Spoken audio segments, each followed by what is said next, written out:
Buenos Buen días, día, profe. profe. Buenos días, profe. Buen día, profe. Bueno, vamos a ir arrancando. Antes que me pregunten las notas, estimo que hoy a la tardecita, noche, vamos a tener ya cerradas las notas. Estamos esperando cerrar algunas, así que bueno, no se preocupen que en breve vamos a tener las notas, ¿sí? Con respecto a lo que vamos a desarrollar hoy, lo que vamos a hacer es ya comenzar con la bolilla número 5. Algunos temas se los voy a profundizar y otros van a tener que profundizar ustedes con los libros y con el Power que les voy a compartir. Y con respecto a la bolilla anterior, bueno, también quedaron varias cosas para profundizar con los libros y con el Power. Pero que lo van a poder profundizar con los libros. Con respecto a algunas cuestiones que les recomiendo con teoría de crecimiento es todo lo que es las razones por las cuales crece la economía, ¿sí? La base, ustedes saben que son los factores productivos y la tecnología, y a partir de ahí surge la teoría exógena o sea, de neoclásica, la de Solow, donde ustedes ahí tienen que comprender que lo que trata de explicar Solow es, bueno, cuáles son las causas por las cuales crece la economía, analiza el crecimiento en el largo plazo, qué es lo que pasa en el largo plazo, por eso se habla del estado estacionario, o sea, las economías crecen hasta un punto donde llegan a un estado estacionario. Entonces ustedes lo que tienen que tratar de comprender y poder explicar, ¿sí? ¿Qué pasa con el estado estacionario una vez que cambian algunos de los factores que forman ese modelo, ¿sí? Y después, en contrapartida, está lo que sería la teoría endógena, ¿sí? Donde, a diferencia del modelo de Solow, en esa teoría, la teoría endógena, no hay estado estacionario, las economías crecen en forma continua, ¿sí?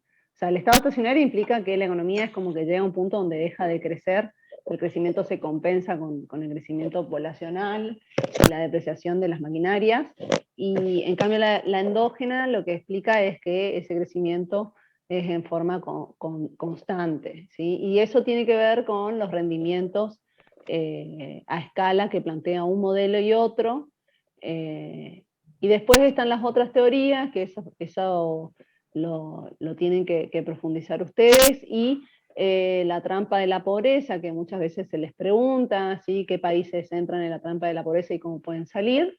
Son algunas de las cuestiones que tienen que tener presentes, ¿sí?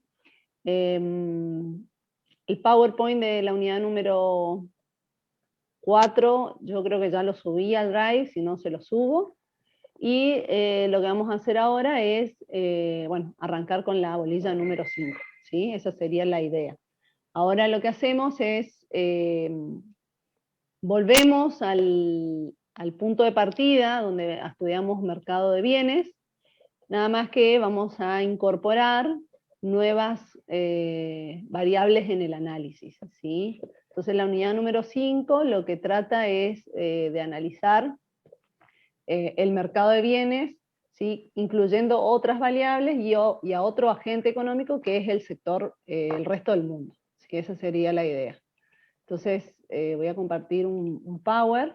Entonces lo primero que hacemos es incorporar nuevas variables al modelo de mercado de bienes, y después lo que hacemos es incorporar al resto del mundo en el análisis. Esa es, por eso se llama unidad 5 ampliaciones, porque incorporamos nuevas variables que no las habíamos considerado originalmente, e introducimos, perdón, al sector externo.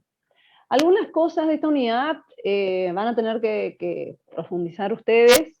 Como les dije, me voy a enfocar en los modelos en los modelos y teorías que por ahí creo que necesitarían un refuerzo, ¿sí?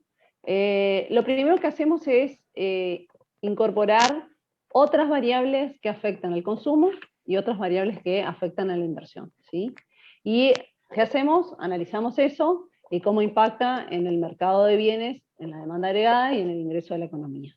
¿Sí? Eso sería lo primero que vamos a ver. Bueno, con respecto al consumo y al ahorro, nosotros habíamos iniciado el análisis del mercado de bienes considerando de que el consumo y el ahorro dependían solamente del ingreso disponible, ¿sí? Y armábamos una ecuación donde el consumo era igual al consumo autónomo más una proporción, que es la propensión marginal a consumir, del ingreso disponible, ¿sí? Ahora, en su momento se dijo que hay otras teorías que también explican el comportamiento del consumo a nivel agregado, ¿sí? Y estas son algunas de las otras teorías. Unas son el nivel de ingreso, que ya lo vimos, la edad, según la edad hay distintos niveles de consumo, si uno tiene o no tiene un punto de partida patrimonial, ¿sí? El hecho de que muchas veces consumimos, ¿sí? Por una cuestión de demostración de un determinado nivel económico, también las expectativas sobre ingresos futuros afectan al consumo, la distribución del ingreso. Estas son algunas teorías que en este Power ustedes van a poder leerlas y poder explicarlas en base a lo que está en este Power y en los libros, ¿sí? Acá está todo desarrollado, así que esto se los voy a dejar a ustedes para que lo vayan leyendo, cualquier consulta a disposición, ¿sí? Pero lo importante es que ustedes sepan de que el consumo no solamente depende del ingreso disponible, sino que hay otros factores que van guiando las decisiones de consumo, ¿sí? Acá estarían todas las teorías que se las voy a dejar para que ustedes lean, ¿bien? Lo que sí me gustaría desarrollar un poquito más, lo que sería el gasto de inversión, ¿sí? Porque acá sí hay otros modelos que algunos son análisis gráficos, ¿sí? Conceptuales y teóricos, y otro implica el cálculo de indicadores, ¿sí? Por eso me voy a enfocar en la inversión. ¿Sí? Inversión, acuérdense que es el gasto en bienes de capital, ¿sí? Es uno de los componentes más volátiles de la demanda agregada, depende de la tasa de interés, la producción y los impuestos, ¿sí? Las empresas van a comprar las maquinarias y edificios y a realizar las obras civiles de acuerdo a determinada información que recopilan en el mercado, la información que recopilan es la tasa de interés, la actividad económica, los impuestos que cobra el Estado, ¿sí? Y siempre piensen de que la inversión es el gasto en bienes de capital, que esos bienes de capital me van a generar un flujo futuro, ¿sí? De ingresos y costos, ¿sí? Entonces siempre cuando se analiza inversión se piensa en el efecto en el mediano plazo, ¿sí? Es decir, yo invierto en una maquinaria porque sé que esa maquinaria durante su vida útil me va a generar algún resultado económico, ¿sí? Entonces, hay distintas teorías que explican la decisión de invertir o no invertir, y qué nivel de capital adquirir, ¿sí? Para cumplir con determinados objetivos, ¿sí? De la empresa y a nivel agregado. Lo que tienen las teorías de la inversión es que van a ver que es muy parecido a lo que vimos en microeconomía, cuando vimos demanda de los factores. Bueno, la teoría que vamos a ver están relacionados a justamente eso que lo vimos en micro.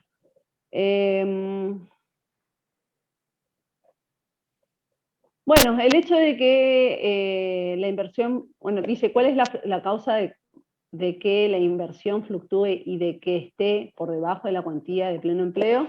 Bueno, esto tiene que ver con lo que dije recién. Uno lo que tiene que pensar es que uno invierte para generar resultados futuros, ¿sí? Y no hay certeza sobre lo que pueda pasar en un futuro, ¿sí? Entonces siempre existe cierto riesgo y genera esta diferencia.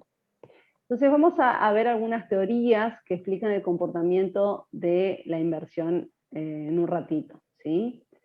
Esto también es importante. Cuando hablamos de inversión estamos hablando de gastos en bienes de capital, ¿sí? Inversión es un flujo que permite la acumulación de un stock de capital, ¿sí? Son dos cosas distintas. Inversión y capital son dos cosas distintas. Inversión es el flujo que yo voy a llevar adelante, para poder comprar el bien de capital. Y cuando hablamos de stock de capital, estoy hablando de la cantidad de bienes de capital que posee una economía, ¿sí? Otra cuestión a tener presente que hay distintos tipos de inversión. Está la inversión bruta, ¿sí? Y la inversión neta. La inversión bruta es el gasto en bienes de capital. Ahora, esos gastos en bienes de capital tienen dos destinos. Uno es la acumulación de nuevo capital, ¿sí? Aumentar el stock de capital, y la otra es reemplazar los bienes desgastados, ¿sí? Y obsoletos. Entonces, vamos a ver de qué podemos distinguir a la inversión bruta y la inversión neta. La inversión neta es la inversión que nos lleva a aumentar el stock de capital, ¿sí? Y la inversión bruta es el gasto en la compra de bienes de capital que implican un aumento en el stock de capital y un reemplazo de aquel stock que esté obsoleto o se haya desgastado. Cuando hablamos del gasto destinado a reemplazar los bienes de capital, estamos hablando de lo que nosotros llamamos la depreciación, ¿sí? Entonces, en la inversión bruta es el gasto que nosotros realizamos sin descontar la depreciación, y la inversión neta es el gasto que realizamos en bienes de capital descontando la depreciación. Esto lo habíamos visto también cuando calculábamos el producto neto y el producto bruto, consideramos justamente la depreciación de los bienes de capital.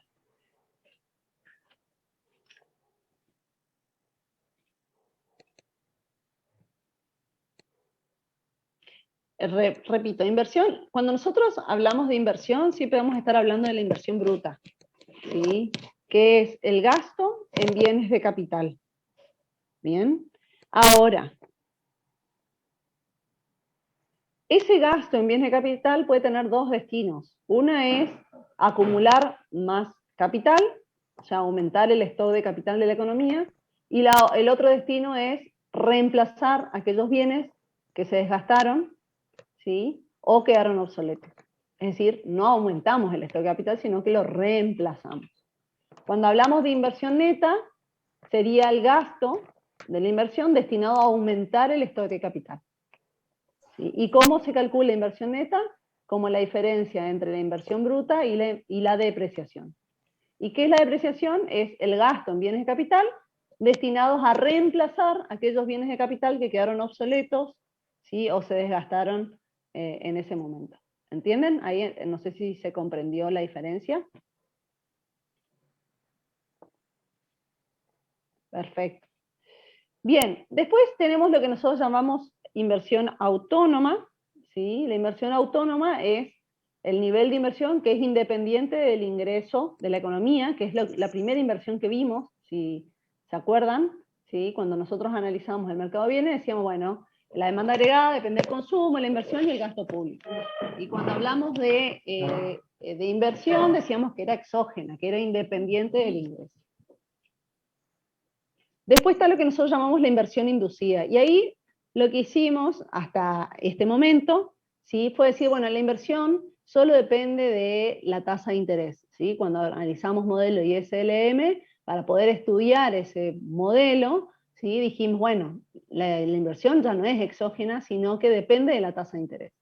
Las empresas, a medida que aumenta la tasa de interés, ¿sí? Como es más costoso llevar adelante ese proyecto de inversión, deciden invertir menos, ¿sí? Entonces lo que hicimos fue una inversión inducida por la tasa de interés, que era una relación inversa. Pero lo que vamos a hacer ahora es decir, bueno, no, hay también una parte de la inversión que depende del nivel de ingreso de la economía.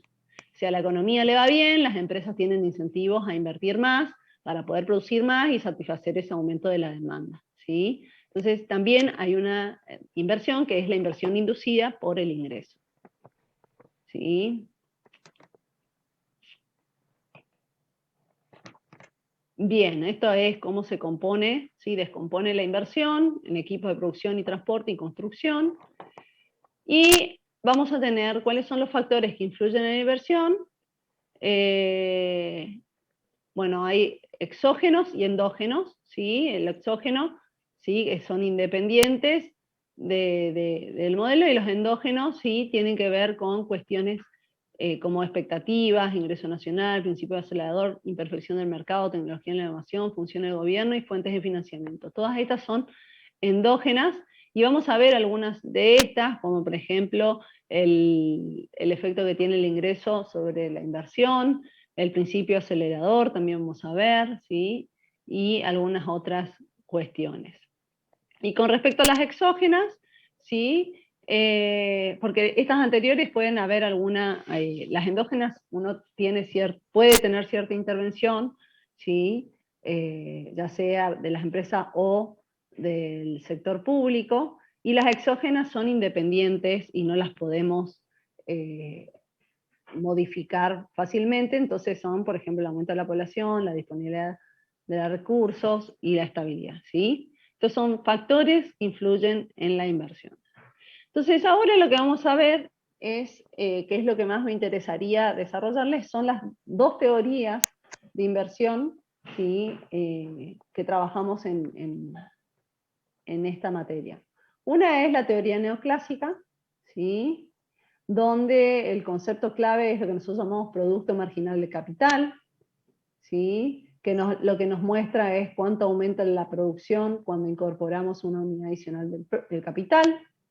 Si recuerdan en microeconomía, también vimos lo que es el producto marginal de los factores, y es justamente esto, cuánto aumentaba la producción cuando incorporábamos una unidad adicional del factor, ¿sí? Que estemos analizando. En este caso, analizamos el factor capital, porque estamos hablando justamente de lo que es la inversión, ¿sí? Y la inversión no es otra cosa que el gasto destinado a la compra de bienes de capital, ¿sí? Entonces, lo que le interesa a la teoría neoclásica es una teoría más tendiente a un análisis micro, ¿sí? Donde lo que nosotros analizamos es, bueno, cuál va a ser el nivel de la economía que maximiza, ¿sí? el beneficio de todas las empresas de la economía, ¿sí? Esa sería la base del análisis. Entonces, para poder analizar ese nivel óptimo de capital, lo que tenemos que ver es, por un lado, cuánto aporta la producción ese factor adicional y cuánto cuesta ese factor, ¿sí? Por eso una de las claves es analizar el producto marginal de capital. ¿Qué intenta explicar la teoría neoclásica? Intenta explicar estas dos cuestiones. Cómo se termina el stock deseado de capital, que es lo que acabo de decir, y lo otro es a qué velocidad se ajusta ese stock, el stock de capital efectivo, perdón, al stock de capital deseado, ¿sí? Entonces, como les dije recién, lo que nosotros analizamos es justamente cuál es el nivel que hacia donde tiende la economía o el nivel que maximiza el bienestar, beneficio de toda la economía, ¿sí? Y después lo que vamos a ver es a qué velocidad se llega a ese nivel, ¿sí? Entonces, los supuestos de la teoría neoclásica son estos, ¿sí? Las empresas intentan maximizar sus beneficios, ¿sí? Acuérdense que los beneficios es la diferencia entre los ingresos y los costos. Y entonces, ¿qué van a hacer? Las empresas van a aumentar siempre el stock de capital, siempre que el aumento de los ingresos esté por encima del aumento de los costos, ¿sí? Porque acuérdense que este es un análisis marginal, porque yo estoy analizando cuánto voy aumentando el stock de capital, y a medida que aumento el stock de capital me genera un aumento de la producción, y ese aumento de la producción me genera aumento de ingresos y también aumento de costos, porque para poder producir más, ¿sí? Tengo que gastar más, y para poder comprar ese stock de capital adicional tengo que gastar más, ¿sí? Entonces, el producto marginal del capital, PMK, que es lo que vimos hace un ratito, nos da una idea del ingreso adicional que me genera ese stock de capital, ¿sí? Por eso ahí dice, es una noción del ingreso marginal. Para que ustedes se ubiquen, ¿sí? La correspondencia con lo que vimos en micro, cuando vimos demanda un factor, lo que hacíamos es analizar el valor del producto marginal, ¿sí? Eso es lo que hacíamos, el valor del producto marginal. ¿Qué nos daba el valor del producto marginal o el ingreso del producto marginal? Nos daba cuánto aumentaba el ingreso cuando yo incorporaba un factor adicional a mi producción, ¿sí? Y eso me daba lo que nosotros llamamos la demanda de un factor, la demanda por parte de una empresa de un factor. Bueno, acá también es lo mismo. Lo que pasa es que ya no hablamos del valor del producto marginal o el ingreso del producto marginal, porque lo estamos haciendo a nivel macro, ¿sí? Acá no incorporamos en los precios, ¿sí? Porque esto es o sea, los precios los consideramos, es un supuesto, ¿sí? Como si fuesen igual a 1, para poder comprender, ¿sí?, cuál es el nivel óptimo de capital que requiere esa economía, ¿sí? Y después tenemos el costo del capital, ¿sí? Es el costo que determina el mercado y es cuánto cuesta una unidad adicional de capital para la producción, ¿sí? Y acá estamos como un modelo neoclásico, los supuestos son de competencia perfecta en el mercado de capital, entonces el costo del capital es fijo, ¿sí? Y va a estar determinado por el equilibrio en el mercado de capital. Entonces, lo que vamos a tener es este gráfico, ¿sí?, que nos representa la curva roja, es lo que nosotros llamamos el producto marginal o valor del producto marginal de capital. Tiene pendiente negativa. ¿Por qué tiene pendiente negativa? Por la ley de rendimientos decreciente. A medida que yo incorporo el factor capital, al principio la producción crece, pero llega un punto donde la producción crece pero a tasas decrecientes, ¿sí? Y eso queda reflejado con la pendiente negativa del producto marginal del capital, ¿sí? Y después tenemos el costo del capital, que es la recta azul, ¿sí? Que es constante, como les dije recién. Esto es un supuesto, estamos suponiendo que el mercado de bienes de capital es de competencia perfecta, ¿sí? Entonces el precio viene fijado por el mercado. Y el equilibrio, ¿dónde se va a dar? Donde intersecten ambas curvas, ¿sí? La curva del producto marginal de capital y la recta de costo de capital, ¿sí?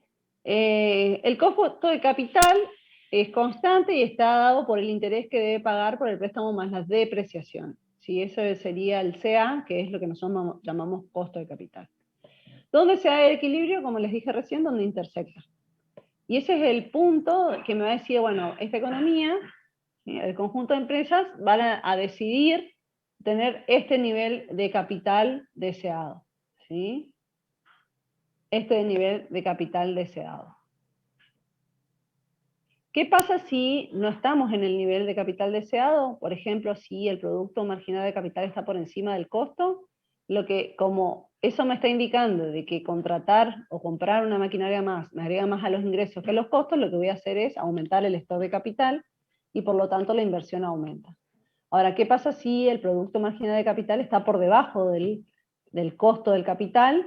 Bueno, en ese caso lo que me está indicando es que si compro una unidad más de capital, me está agregando más a los costos que a los ingresos, entonces no me conviene tener ese nivel de capital, entonces lo que voy a tener es atender a disminuir el stock de capital y por lo tanto disminuye el nivel de inversión, ¿sí? Esta es una explicación de la teoría de la inversión, de cómo actuarían las empresas según el nivel de stock de capital donde estén ubicados, ¿sí? Si estoy por debajo del nivel óptimo, las empresas tienen incentivos a invertir, porque la compra de esas máquinas me agrega más a los ingresos que a los costos, pero si estoy por encima de ese nivel óptimo, lo que voy a tener es que hay desincentivo a invertir, ¿sí? Entonces el stock de capital va a ir disminuyendo a medida que se van depreciando los bienes de capital, ¿sí?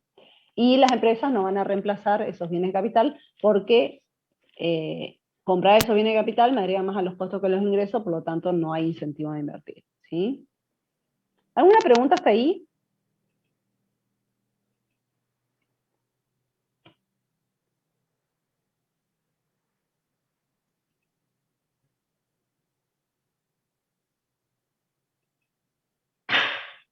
Bien. Bueno, como les dije recién, esto es prácticamente lo mismo que hemos dado en micro, nada más que lo que hicimos en micro fue más estudiar la demanda de factor trabajo y no la demanda de capital, ¿sí? Pero esta teoría neoclásica nos permite justamente deducir lo último que les dije con respecto al gasto de inversión, ¿sí? Después, una de las cosas que también les preguntamos es qué pasaría si cambian factores que afectan a la curva de producto marginal de capital o a la recta de costo de capital, ¿sí? Entonces ahí lo que ustedes tienen que analizar es qué pasaría si, por ejemplo, aumenta la productividad del factor de capital, por ejemplo, lo que vamos a tener es que la curva roja se traslada hacia la derecha, y esto nos va a llevar a un mayor nivel deseado de capital, ¿sí?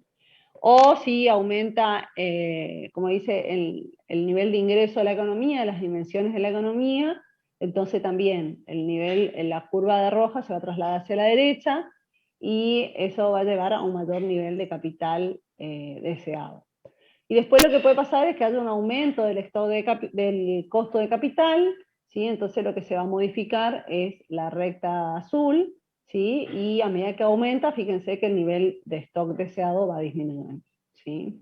Entonces, en un examen lo que se les puede pedir es que expliquen a partir de la teoría neoclásica cuál es el nivel de stock de capital deseado, ¿sí? ¿Qué pasa si aumenta la productividad del factor capital o aumenta la dimensión de la economía con el stock de capital deseado? ¿O qué pasa si aumenta o disminuye el costo de capital con el nivel deseado de capital? ¿Sí? Eso serían algunas de las preguntas relacionadas a la teoría neoclásica.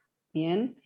Y además, relacionarlo con el nivel de inversión, ¿sí? Ahora, cuando nosotros decimos de que, por ejemplo, aumenta la productividad de la economía, del capital, o aumenta la dimensión de la economía, lo que estamos viendo es que aumenta el stock de capital deseado, entonces las empresas van a ir aumentando ese stock, ¿sí? Y eso implica mayor nivel de inversión. Lo contrario pasaría si aumenta el costo del capital, ¿sí? Si aumenta el costo de capital, las empresas tienden a disminuir el stock de capital porque es más costoso, ¿sí? O sea, adquirir ese bien de capital, y entonces el nivel de inversión va disminuyendo, ¿sí? Y ese movimiento del stock de capital efectivo al stock de capital deseado se explica, ¿sí? A través del modelo del acelerador, ¿sí? Que el modelo de acelerador lo que hace es analizar la velocidad de ajuste del capital efectivo hacia el capital deseado, ¿sí? Y bueno, lo que explica esta teoría es que el capital se ajusta hacia el capital deseado en forma gradual, ¿sí? Vamos a llamar con D a lo que nosotros llamamos acelerador. El D lo que mide es la velocidad de ese ajuste, toma valores entre 0 y 1. Cuando está cercano a 1 muestra mayor velocidad de ajuste, ¿sí? Y el modelo tiene estas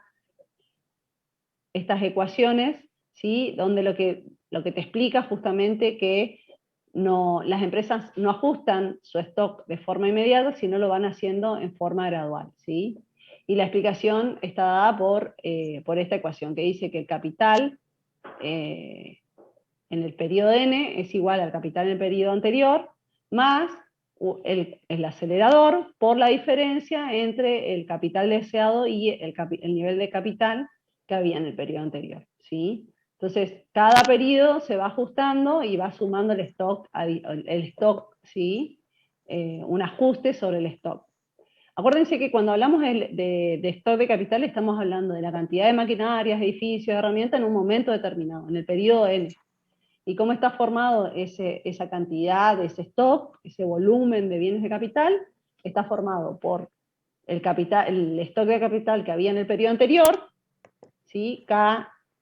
Kn-1, más un ajuste, ¿sí? Del capital hacia el capital deseado, que es el segundo término, ¿sí?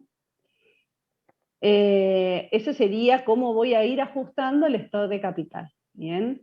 A partir de esto, nosotros lo que vamos a tener es la definición de inversión. Acá abajo dice inversión es igual a la diferencia entre el capital, ¿sí? Capital en el periodo N menos capital en el periodo anterior, ¿sí? Si uno reemplaza la primera ecuación, ¿sí? Les va a quedar que el nivel de inversión es igual al acelerador por la diferencia entre el capital deseado y el capital del periodo anterior, ¿sí? Es decir, este modelo de acelerador, ¿sí? A partir de considerar que el capital se va ajustando en forma gradual, establece qué pasa con la inversión, ¿sí? Mientras, ¿qué nos dice la última ecuación? Nos dice que mientras que el capital deseado sea mayor al capital del periodo anterior, la inversión va a ir aumentando, ¿sí? Si el capital del periodo anterior es superior al capital deseado, la inversión va a ir disminuyendo, que es lo que les expliqué en el gráfico anterior, ¿sí? Nada más que expresado matemáticamente, ¿sí? Dice, según este modelo, las empresas planean ajustar una proporción de la diferencia entre el capital deseado y el capital efectivo, ¿sí? Que es la última ecuación, eso es lo que trata de explicar, ¿sí? Esto último que está acá es lo que expresa matemáticamente lo que yo les decía con respecto al comportamiento de la inversión, ¿sí? Y ese nivel de inversión es el gasto en bienes de capital y va a estar dada por este producto entre el acelerador, que acuérdense que es este D, que está entre 0 y 1, y la diferencia entre el stock de capital en el periodo anterior y el stock deseado. El D, cuanto más cercano a 1 sea, ¿sí? El ajuste es más rápido. El D, cuanto está más cercano a 0, el ajuste es menos rápido, ¿sí? Es menos flexible. ¿Bien? Bien, entonces, ¿qué se les puede preguntar con respecto a la teoría de neoclásico? Bueno, primero, ¿cómo se determina el nivel óptimo de capital? ¿Sí? Eso por un lado. ¿Qué pasaría en la economía con el nivel de stock de capital deseado si aumenta la productividad, aumenta el ingreso, aumenta el costo de capital?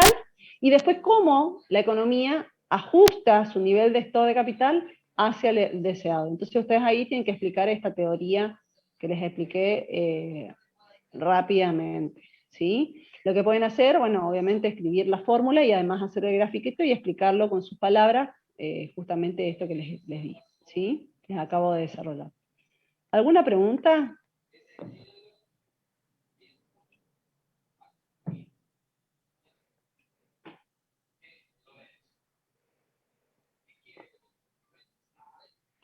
Bien. No, profe. Bueno. Lo que incorporaríamos de lo que ustedes ya saben de lo que es el nivel óptimo de un factor, que en este caso es el bien de capital, es esta teoría, ¿sí? Del acelerador flexible, ¿sí? Que esto, lo que hay que comprender es que esta teoría justamente explica el ajuste hacia el nivel óptimo de capital, ¿sí? Y lo que dice es que lo hace en forma gradual, ¿bien? Matemáticamente se expresa de esta manera, ¿sí? Y después lo que podemos deducir qué pasa con la inversión. Bien, después está la otra teoría, que es la teoría keynesiana, ¿sí? Que esta teoría también se las preguntamos y sobre todo se les pide que desarrollen prácticos. Ahora les voy a mostrar un ejemplo, ¿sí? El punto de partida es que las empresas, el objetivo de las empresas es obtener beneficios, en realidad es exactamente también lo mismo que la teoría neoclásica. Y bueno, lo que supone este modelo es justamente tener presente que las empresas, cuando van a comprar una maquinaria o van a hacer una inversión, saben que esa inversión probablemente le genere beneficios durante la vida útil de esa maquinaria o ese stock de capital que está comprando, ¿sí? Entonces, como tiene presente eso, que es lo que yo les decía al principio, cuando uno hace una inversión piensa a futuro, lo que tiene que analizar es, bueno, de esos beneficios futuros, ¿sí? ¿Cuál es el valor actual? Porque yo no puedo sumar, o sea, yo sé que todos los años me va a dar un beneficio esa maquinaria, pero no es lo mismo un beneficio en el 2020 que un beneficio en el 2021, que un beneficio en el 2022, y así sucesivamente, porque ese beneficio generado en esos años está en distintos momentos, en distintos periodos, ¿sí? Y lo que tiene este análisis es decir, bueno, yo sé que el dinero genera dinero en el tiempo, ¿sí? Y además hay que incorporar el efecto de la inflación, ¿sí? Entonces lo que se hace, ¿sí? En esta teoría es calcular lo que se llamaría el valor actual de los beneficios esperados, ¿sí? Beneficios futuros, y después se lo compara ese valor actual con el costo de la maquinaria o la inversión que va a realizar el empresario. Si es un análisis de un proyecto de inversión, como si han visto matemática, proyectos de inversión, es exactamente lo mismo, nada más que vamos a darle otro nombre a los indicadores que vamos a calcular, teniendo en cuenta este punto de partida. Lo primero que, una de las cosas que vamos a calcular es lo que llamamos la eficacia marginal del capital. ¿Sí? La eficacia marginal de capital, que en la teoría keynesiana es un concepto clave, ¿sí? Y nos va también a dar nos da información respecto a la rentabilidad que tiene esa inversión para las empresas, ¿sí? ¿Qué es la eficacia marginal de capital? No es otra cosa que la tasa interna de retorno. Eso es lo que para Keynes lo llama eficacia marginal de capital. Bueno, cuando vemos evaluación de proyectos de inversión, nosotros lo llamamos tasa interna de retorno, ¿sí? Actualizado, ¿sí? Más contemporáneo, estamos hablando de la tasa interna de retorno, ¿sí? La eficacia marginal de capital, en definitiva, nos da la rentabilidad, ¿sí? De ese bien de capital, que estoy comprando, ¿sí? ¿Cómo se calcula la eficacia marginal de capital? Bueno, ahora la vamos a ver, ¿sí? Pero en definitiva es el cociente entre los rendimientos esperados de un activo, de un bien de capital, rendimientos esperados, y el precio de oferta o costo de reposición, ¿sí? Esto es cuando nosotros tenemos en un periodo una maquinaria que dura un año, ¿sí? Esto es muy parecido cuando vimos el cálculo del precio de un bono. Bueno, es muy parecido, nada más que acá lo que estamos analizando es la compra de una maquinaria, ¿sí? Entonces, si la maquinaria tiene una vida útil de un año, la tasa interna de retorno se calcula como la diferencia entre el resultado esperado y el precio de oferta menos 1. ¿Sí? Ahora después vamos a ver qué pasa si la maquinaria dura más de un año. Bien, entonces, una vez que yo calculo la eficacia marginal de capital, lo que voy a hacer es comparar con la tasa de interés de la economía, ¿sí? Entonces, o la tasa de descuento de la economía. ¿Y qué pasa? Cuando la eficacia marginal de capital está por encima de la tasa de interés, al empresario le conviene, ¿sí?, pedir un préstamo, como dicen en el slide, y realizar la inversión. Mientras que si la eficacia marginal de capital es menor a la tasa de interés, el préstamo le sale más caro que el rendimiento de la inversión, y entonces no lleva adelante la inversión. Este análisis que estamos haciendo, ¿sí?, es lo que nosotros hicimos cuando incorporamos en el modelo la tasa de interés, ¿sí? Cuando vimos modelo ISLM, lo que hicimos es decir, bueno, a ver, ¿por qué la inversión tiene una relación inversa con la tasa de interés? Bueno, y acá está la explicación, ¿sí? ¿Por qué? Porque si la aumenta la tasa de interés va a estar por encima de la eficacia marginal de capital, entonces las empresas tienen menos incentivos de invertir, disminuyen la inversión. ¿Qué pasa cuando baja la tasa de interés? Cuando baja la tasa de interés, la eficacia marginal de capital queda por encima de esa tasa de interés, y por lo tanto a las empresas les conviene realizar la inversión. ¿Bien? ¿Entienden? Sí, profe. Bien, perfecto. Entonces, EMGK, les repito, es eficacia marginal del capital, ¿sí? Y nos está mostrando justamente la rentabilidad de la inversión que voy a realizar, ¿sí? Y esa inversión me genera beneficios futuros, entonces esa eficacia lo que tiene es justamente en cuenta ese ingreso beneficio futuro. Bueno, entonces, acá cómo se calcula, ¿sí?, la eficacia marginal de capital con retornos a más de un año, ¿qué pasaría? Porque acá tenemos la de un año, ¿sí? Ahora, ¿qué pasa si es a más de un año? Bien, entonces, lo que se hace es utilizar lo que nosotros llamamos interés compuesto, ¿sí? Fíjense acá, lo que tenemos es el P, que no es otra cosa que el precio de oferta. Ahora les voy a desarrollar más un poquito.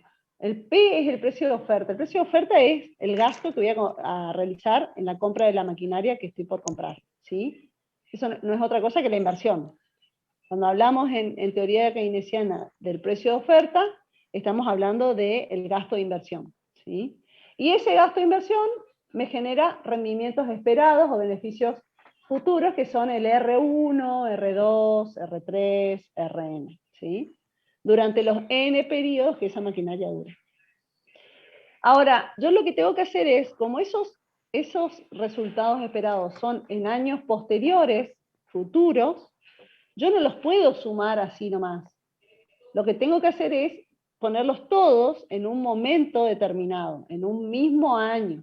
Entonces lo que hago es, a partir del interés compuesto, actualizar esos rendimientos futuros. Por eso fíjense que todos los R están divididos por R más 1. R no es otra cosa que el rendimiento o la tasa de interés, dependiendo de lo que estemos por calcular, ¿sí?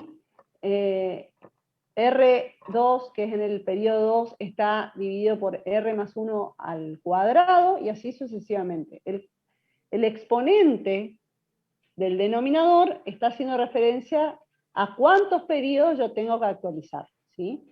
Si yo tengo un resultado futuro, un resultado en el 2022, yo para poner ese resultado futuro al 2021 lo tengo que actualizar un periodo. Por eso el primer término no está elevado a más que 1. Si yo tengo un resultado esperado en el 2023, para poner ese valor, resultado esperado en el 2021, lo tengo que actualizar 2 periodos. Por eso lo divido por la R más 1 al cuadrado, ¿sí? Y así sucesivamente, ¿sí? Lo que estoy haciendo es calcular el valor actual de los resultados futuros a una tasa R que la vamos a llamar eficacia marginal de capital. ¿Y qué es la eficacia marginal de capital? La eficacia marginal de capital es aquella tasa que iguala el precio de oferta al valor actual de los resultados esperados. Eso es la eficacia marginal de capital, ¿sí? La que iguala estos dos términos que están acá, ¿sí? El R es la eficacia marginal de capital, ¿sí? Y esa eficacia marginal de capital es aquella que iguala el precio de oferta, P, al valor actual de los resultados esperados. Ahora les voy a mostrar un ejercicio para que les quede más internalizado. Dice abajo, cuando los rendimientos de la inversión duran varios periodos, el empresario debe averiguar cuál es la tasa R, eficacia marginal de capital, que iguala el precio de reposición o precio de oferta con el flujo de ingresos del proyecto, ¿sí? Estos beneficios futuros, cuando hacemos evaluación del proyecto, hablamos de flujos de fondo, ¿sí? Lo que se hace cuando se hace evaluación de proyectos de inversión es justamente calcular los flujos futuros y actualizarlos al periodo cero, ¿sí? Y comparar con la inversión. Ahora, después de que termine este tema, les voy a mostrar una evaluación de proyecto, ¿sí? Y bueno, una vez que yo calculo la eficacia marginal de capital, que también cuando vemos evaluación de proyectos la llamamos tasa interna de retorno, lo que hacemos es comparar con la tasa de interés, ¿sí? Y ahí vemos qué hacemos, que tiene que ver con esto, ¿sí? Si la eficacia marginal de capital es mayor que la tasa de interés, invierto. Si la eficacia marginal de capital es menor que la tasa de interés, no invierto. Las causas son estas que les dije anteriormente, ¿sí? Entonces, esta es la fórmula que vamos a aplicar. Acá les doy un ejemplo, ¿sí? Un ejemplo rapidito. Bien, dice acá, está analizando la compra de una cosechadora, ¿sí? Esto es un análisis micro en realidad, pero para que comprendan la aplicación de la fórmula. Valor de la maquinaria, ¿sí? Yo quiero comprar una cosechadora, vale $70.000. Esto es lo que va a hacer, lo vamos a llamar precio de oferta o el P que vimos recién.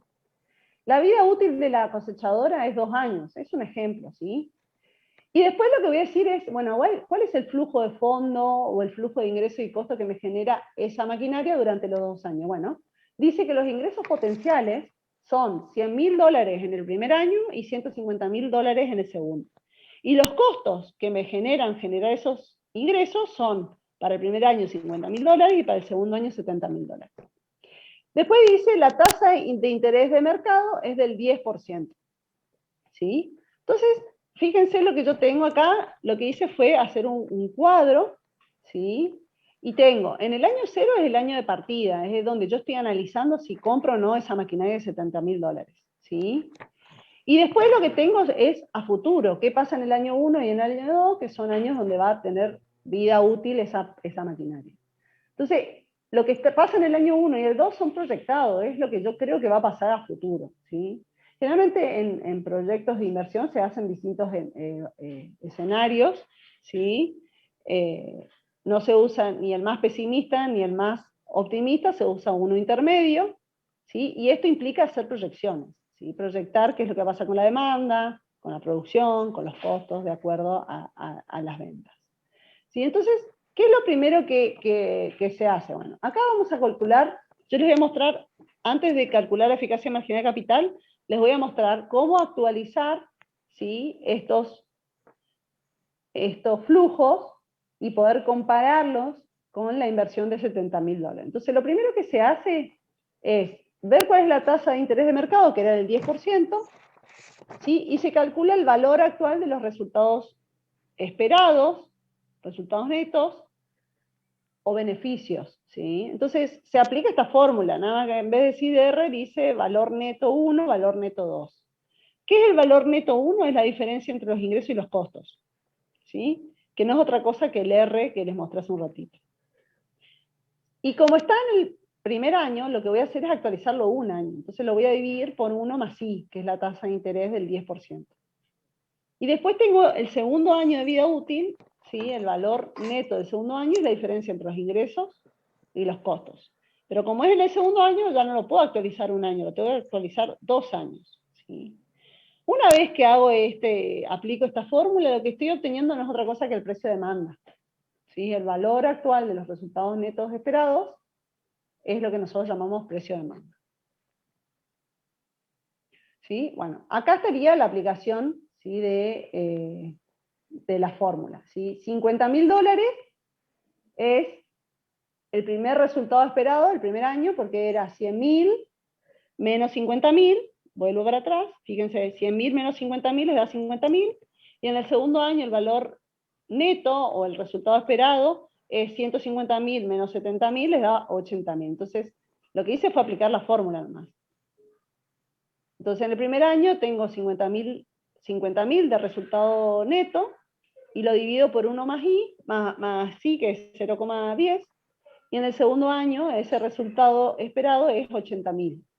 Y lo voy a actualizar 2 años, por eso está dividido 1 más 0,1 elevado a la 2. Si yo hago esta suma, me da que el valor actual de los resultados esperados es 111.570,2, que es lo que nosotros llamamos el precio de demanda. Eso son datos que yo voy a proyectar de acuerdo a mi análisis de mercado, mis proyecciones de venta, mis proyecciones de costo, y esto es lo que me dice que va a ser el valor actual de los resultados esperados de la compra de esa maquinaria. ¿Qué hago con ese precio de demanda? Lo voy a comparar con el precio de oferta, que no es otra cosa que la inversión, 70.000. Entonces, ¿cuál es la regla general, ¿sí?, en este modelo? En este modelo, la regla general es que si el precio de demanda, que no es otra cosa que el valor actual de los resultados esperados, es mayor que el precio de oferta, la inversión, las empresas van a invertir en esa economía. Pero ¿qué pasa si es lo inverso? Si el precio de demanda es menor que el precio de oferta, lo que va a hacer la empresa es no invertir en esa maquinaria, ¿sí? Entonces, esta es una forma, es un planteamiento que plantea Keynes, o sea, poder calcular el precio de demanda y el precio de oferta, de acuerdo a la tasa de interés de la economía, ¿sí? Y de acuerdo a eso, el criterio de decisión de invertir o no en esa maquinaria o en ese stock de capital, ¿sí? Y después está lo que les desarrollé primero, que fue la eficacia marginal de capital, ¿sí? Y lo que nosotros hacemos justamente es calcular cuál es la tasa que iguala al precio de demanda al precio de oferta, ¿sí? Entonces, la fórmula que se aplica es esta que está acá abajo, donde dice que la inversión es igual al valor actual de los resultados esperados, actualizada a la tasa TIR, que es esa TIR o eficacia marginal de capital, es lo mismo. Entonces, ¿cómo yo calculo esto? Bueno, una de las formas es despejar la eficacia marginal de capital o esta TIR que dice acá, ¿sí? La otra forma que generalmente se les pide en los exámenes es ir poniéndole valores a la TIR y buscar cuál es aquella TIR que trata de igualar lo máximo posible la inversión al valor actual de los resultados esperados. ¿Sí? Entonces, fíjense acá, yo lo que hice fue calcular directamente, bien, la TIR, pero fíjense, fui en realidad probando, entonces habré probado 0,10, no me daba la igualdad. Entonces fui subiendo a medida que, porque ¿qué pasa? Cuando vimos con una tasa de interés del 10%, vimos que el valor actual del resultado esperado era 111.000 y pico. Está por encima de 70.000. Entonces lo que tengo que hacer es aumentar el denominador, ¿sí? Para ir disminuyendo el precio de demanda. Entonces lo fui probando, y llegué que con 0,48, o sea, el 48%, el valor actual de los resultados esperados me da 70.306,8, que es casi igual, no es igual, a 70.000 dólares. ¿Sí? Entonces la TIR es aproximadamente 48%. ¿Sí? Esa sería la forma de calcular la TIR.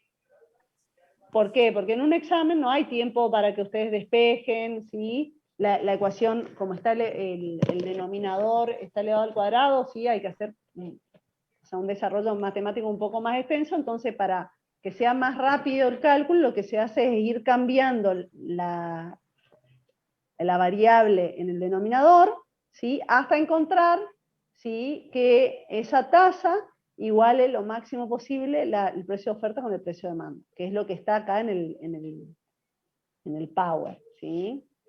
Se van probando, y generalmente en el examen lo que se dice que la diferencia entre el precio de demanda y el precio de oferta sea de 0,05%, por ejemplo, o 5%, o 2%, se da un margen de diferencia.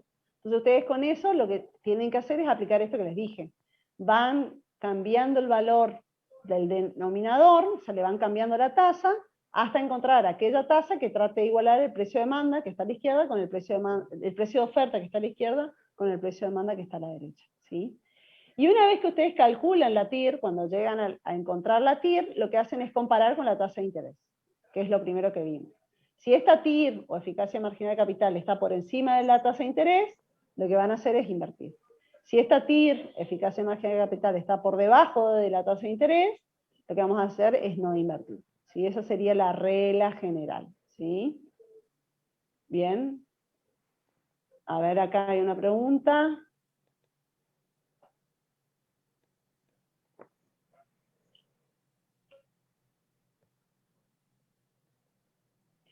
En realidad puede entrar como práctico, porque acá tienen un ejemplo, y los prácticos como mucho pueden tener estos 2 periodos, ¿sí? Les vamos a dar todos estos datos que les puse acá, les vamos a dar completos, ¿sí? Y se les puede pedir que calculen cuál es el precio de oferta y el precio de demanda, se les puede pedir que calculen la TIR, y lo único que tienen que hacer es aplicar estas formulitas que están acá. ¿Sí? Aplicar esta formulita y este procedimiento que les estoy indicando. Profe, pero nosotros nomás proponemos la nueva tasa, ¿no? Claro, esta TIR, que ahora después en todo caso se los voy a cambiar en el Power, en vez de ponerle TIR les voy a poner eficacia marginal de capital para que no se... O sea, en realidad termina siendo lo mismo, pero la teoría keynesiana habla de eficacia marginal de capital. Lo que ustedes tienen que hacer es, acá les voy a dejar el general, donde dice TIR, ustedes le van poniendo valores, ¿sí? Tasas, ¿sí? Pueden poner, empezar, en este caso 0,10 no es la TIR, porque no es igual el precio de demanda al precio de oferta. Entonces lo que van a hacer es decir, bueno, voy a poner más, lo voy a probar con 0,10. ¿Qué pasa con esta igualdad si la TIR es 0,10? Van a ver que no se iguala la inversión al precio de demanda, entonces lo que van a hacer es, no, voy a usar 0,20, prueban otra vez.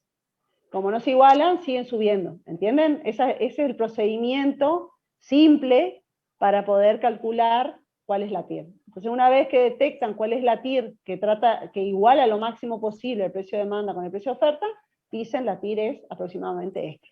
Profe, ¿Sí?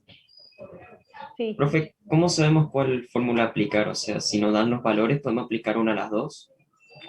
Cuando es así, si yo les pido precio-demanda, tienen que aplicar esta fórmula.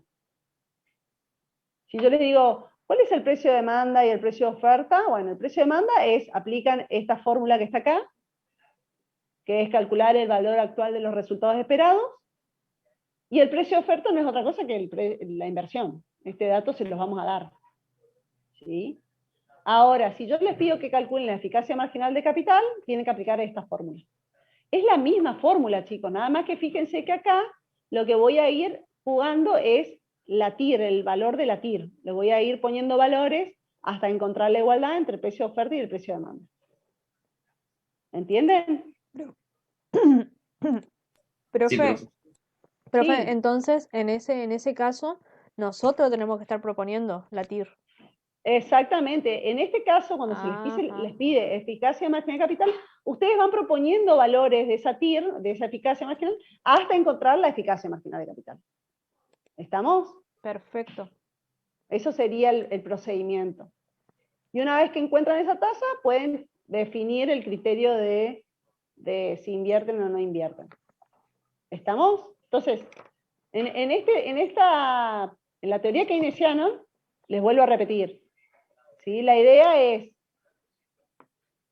calcular el precio de demanda y el precio de oferta y compararlo, puede ser un ejercicio que, repito de vuelta, fíjense que es aplicar la fórmula, es bien simple.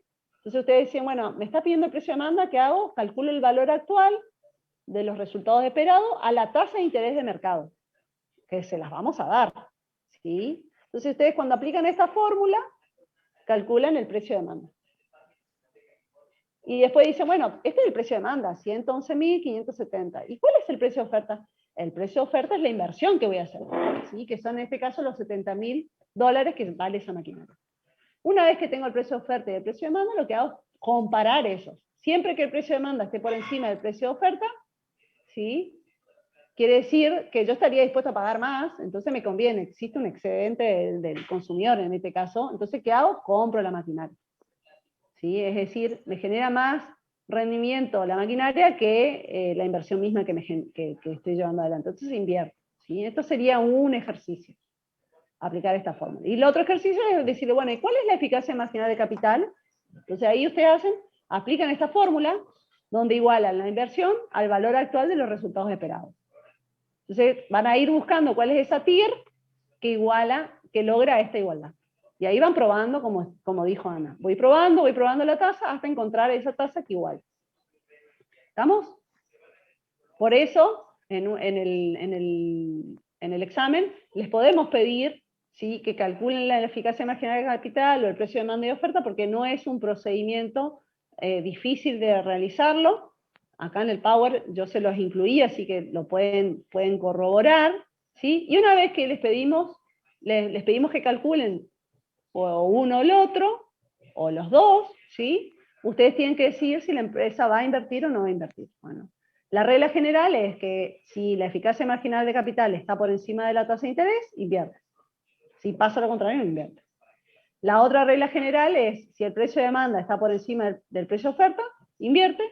Si se da lo contrario, no invierte. ¿Sí? Esas serían las conclusiones a las cuales llegan una vez que calculan esos indicadores que les estoy mencionando. ¿Estamos? Sí, pero ¿Quedó claro? Sí, clarísimo. Bien. Bueno, y acá también pasa lo mismo. Fíjense una cosita, voy acá. ¿Qué va a pasar con el VARE, donde dice VARE, que es el precio de demanda, que es el valor actual de los resultados esperados? ¿Qué pasa si en vez de que la tasa de interés sea el 10%, la tasa de interés vaya aumentando? ¿Qué va a pasar con el precio de demanda?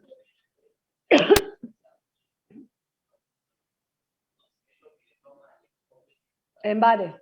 ¿Qué pasa si yo voy aumentando la tasa de interés? 0,10, 0,20, 0,30. ¿Qué va a pasar con ese 111.570?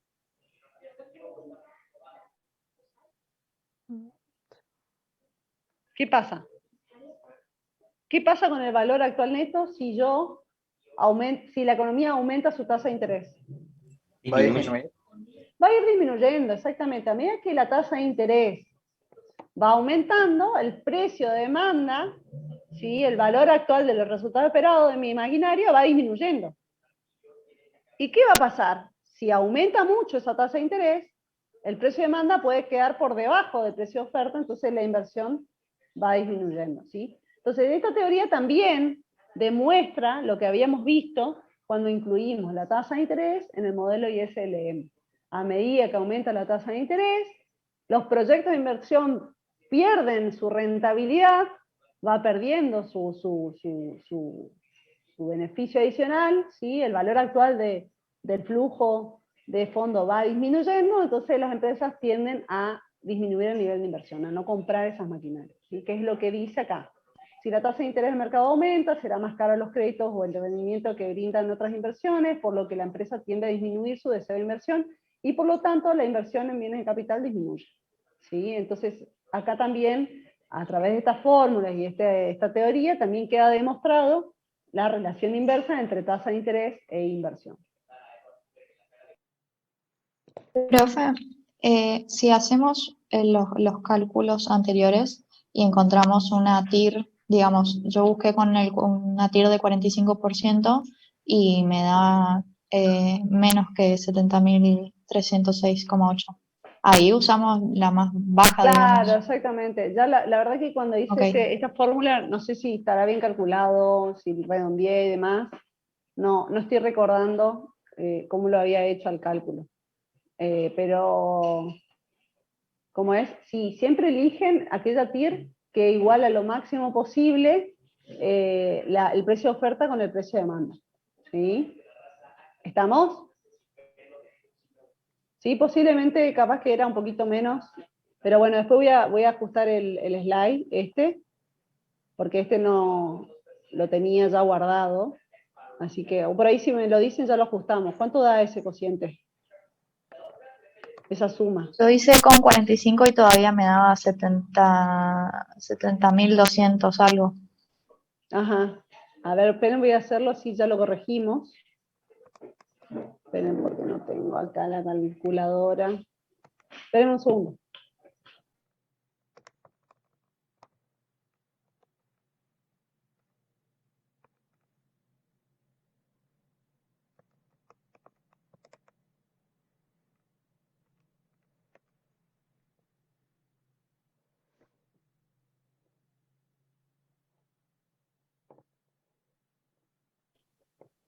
A ver, esperen, vamos a corroborar ese cálculo. A mí me da 70.306,79. ¿Se te da ese número? Sí, usando esos. Bueno, entonces está bien. Ahí me di cuenta, sí, no, está bien, había hecho otra cosa mal. Bueno, está bien. Bueno, gracias. Gracias igual. Pero bueno, más allá de que por ahí si habías hecho algo mal, sí es importante eso que dijo la compañera. Eligen aquella tasa que logran igualar lo máximo posible el precio de oferta con el precio de demanda. Porque ¿qué pasa acá con este cálculo? En realidad, la eficacia imaginaria de capital, el concepto es aquella tasa que iguala el precio de oferta con el precio de demanda. Acá no vemos la igualdad, es una aproximación. Entonces tampoco es realmente la eficacia imaginaria de capital o la TIR 48%. Si uno despeja, van a encontrar la tasa exacta, pero esto es una aproximación a la TIR, ¿sí? ¿Estamos? Entonces, eligen aquella aproximación que logre la igualdad máxima. También recuerden de que a veces en un examen no tienen el tiempo para probar 1500 tasas de interés, ¿sí? Entonces vayan eligiendo y van a encontrar la TIR aproximada, ¿sí? Todavía no está definido cómo va a ser el examen, pero bueno, lo importante es que ustedes comprendan este procedimiento, ¿sí? ¿Estamos? Y comprendan después cómo comparar una tasa con otra, ¿bien? ¿Y la tasa de interés siempre nos la van a dar? Siempre le vamos a dar la tasa de interés. Siempre la tasa de interés o descuento le vamos a dar. ¿Bien?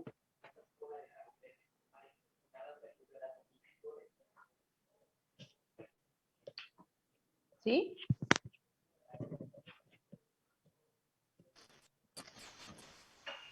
Bien. ¿Alguna pregunta hasta ahí?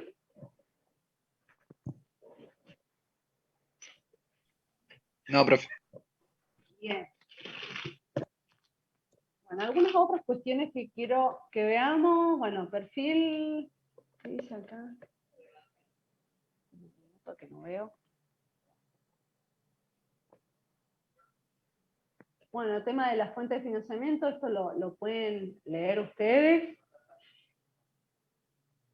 Y vamos, estos son los tipos de inversión, sectores, inversión fija de la empresa, inversión en existencia, inversión en vivienda. Acuérdense que en inversión nosotros la dividimos en inversión residencial y no residencial. La inversión residencial es justamente en vivienda, y la inversión no residencial está relacionada a la inversión fija de las empresas, maquinarias, edificios, y en existencia, ¿sí? Materia prima y productos terminados.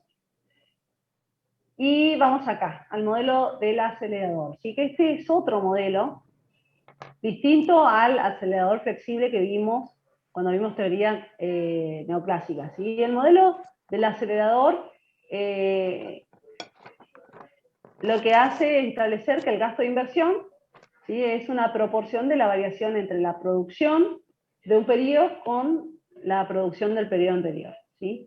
Y en este caso no depende del costo de capital, como habíamos visto en teoría neoclásica. ¿Sí? Siempre que, a medida que va creciendo la economía, la inversión se va ajustando, ¿sí? En una proporción a ese crecimiento. ¿Sí?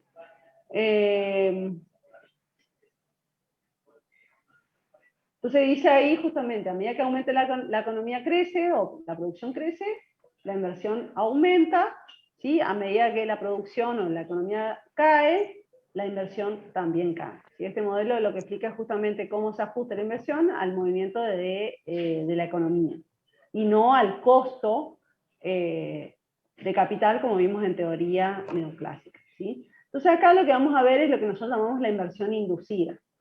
Y habíamos visto, cuando vimos modelo ISLM, la inversión inducida por la tasa de interés. ¿Sí? Acá, fíjense, a la mano izquierda está el gráfico donde relaciona la inversión con la tasa de interés. Y después lo que vamos a hacer ahora es incorporar este modelo, el modelo de acelerador, donde dice que a medida que crece la economía, la inversión aumenta, y a medida que cae la economía, la inversión decrece, y vamos a introducirlo, ¿sí? Incorporando la inversión inducida por el ingreso. ¿Sí? Entonces, fíjense, a mano derecha tienen la inversión en relación al ingreso de la economía. ¿Sí? Y ahí tienen dos tipos de inversión: la inversión exógena, que es la que veníamos trabajando, y la inversión que depende del ingreso de la economía. ¿Sí? ¿Cómo es la inversión que depende del ingreso de la economía? Es una inversión que tiene una parte exógena, que es el gasto exógeno de las empresas en maquinaria y edificios y herramientas, más una parte, ¿sí? Que depende del nivel de la economía, del ingreso de la economía, que es este D por I. ¿Sí? Justamente en este queda reflejado esto que vimos recién del modelo de acelerador. A medida que aumenta el ingreso, la inversión aumenta en una proporción D, y a medida que cae el ingreso, la inversión también cae. ¿Sí?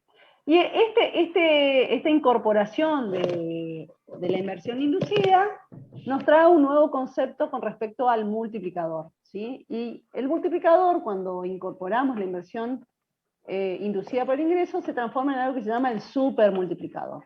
¿Sí? El supermultiplicador.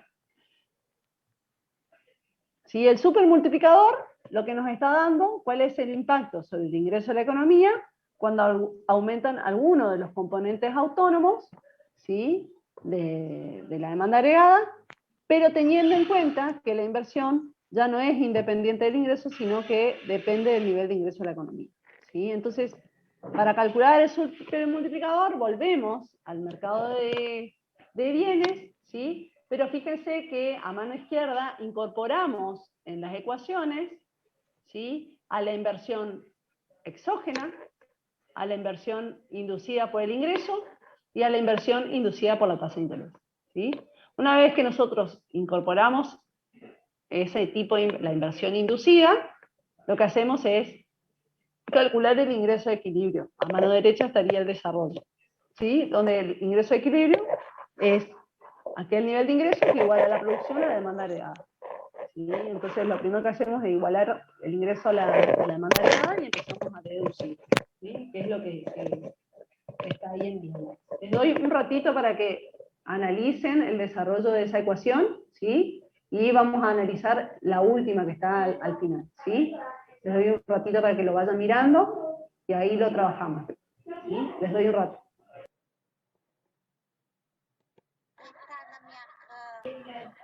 Bueno, entonces fíjense que lo que se hace es justamente hacer lo mismo que hicimos en la unidad número 2, cuando analizamos mercado de bienes con economía cerrada, ¿sí? Y acá incorpora algo que no les dije recién, porque me enfoqué en la inversión inducida, es que incorpora el resto del mundo, ¿sí? Fíjense que incorpora las exportaciones, que van a ser exógenas en este análisis, y las importaciones, que tienen un componente exógeno y un componente inducido por el ingreso, ¿sí? A ver, espérenme acá. Bien, ahora repito cómo es el concepto del supermultiplicador, ¿sí? Espérenme, otra cosita que había ahí. Profe, Sí. ¿y qué sería ese símbolo que está multiplicando el ingreso en la función de inversión? La inversión eso es una letra griega que se llama delta, ¿sí? Entonces es más fácil escribir la D en vez de poner la delta en el desarrollo anterior, ¿sí? Pero no es otra cosa que la D, pero en griego, ¿sí? Ok, gracias. Entonces, bueno, ahí es un mercado de bienes ya también con economía abierta, donde incorporamos lo que serían las exportaciones netas, ¿sí? Por eso fíjense que la primera ecuación, la primera identidad del modelo dice ingreso igual a demanda agregada, y demanda agregada es igual a consumo más inversión más gasto más exportaciones menos importaciones. Ahora en un ratito vamos a desarrollar un poquito mejor la parte de la incorporación del mercado externo, pero igual es útil el desarrollo de esto si ya lo tienen completo, ¿sí? Este sería el modelo completo, incluyendo inversión inducida por el ingreso, ¿sí? Que es el delta por I que comentó recién mi compañero. Entonces, bueno, y ahí fíjense que van reemplazando las ecuaciones de comportamiento, después unen todos los componentes autónomos, es el mismo procedimiento. Después pasan de un lado todo lo que depende del ingreso y despejan el ingreso de la economía. Y llegan a la última ecuación que dice que el ingreso de la economía es igual a una constante, ¿sí? Donde esa constante es igual a 1 sobre 1 menos C por 1 menos T menos delta más M, por la diferencia entre los componentes autónomos menos la inversión inducida por la tasa de interés, ¿sí? Es decir, ahí llega al equilibrio del ingreso de equilibrio del mercado de bienes, cuando incorporamos a todos los agentes económicos, incorporamos la inversión inducida, ya sea por la tasa de interés y por la tasa de interés y por el ingreso, ¿sí? Entonces, fíjense que ese 1 sobre 1 menos C por 1 menos T menos D más M no es otra cosa que el multiplicador del gasto, ¿sí? El multiplicador del gasto. Y ese delta, fíjense que está restando el denominador. Entonces lo está haciendo más chico. Por eso, ¿qué va a pasar cuando yo incorporo